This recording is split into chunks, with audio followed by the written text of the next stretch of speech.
Congresso Nacional Partido Fretilin, Bada 5, sehile liderança Partido Fretilin, tui regras e estatuto partido. Congresso Nacional Partido Fretilin Tinangai, karekse iha mudança ba kriteria candidato presidente no secretário-geral Partido Fretilin. Tamba iha ona sinal katak, congressista sira iha direito atuhili no candidata ang iha Congresso Nacional. Importante tem que retan suporta por cento ronulo husi congressista sira.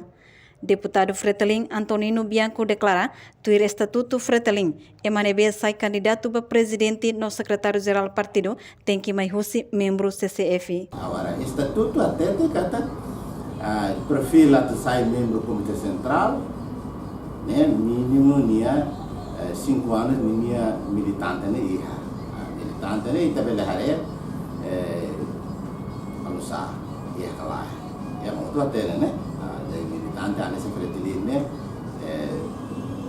last point ne tahu makne agora membro atau sai candidato para presidente no federal mos ia regra instituto mos aterte ne membro asa experiência hanesan tu dia órgão nacional órgão partido ne mínimo 5 anos memang ia tá claro kata o experiência deve com ia to agora.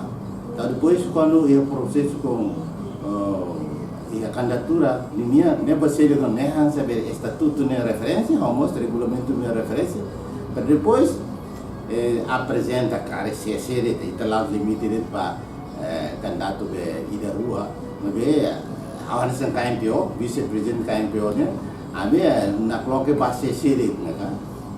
Halo apresentação candidato yang itu ne ba. Comissão organizadora Congresso Nacional Partido Fretilin continua a preparar documento SIRA para Congresso Nacional Tinangai. Reportagem Imelda Fátima, Televisão Timor Post.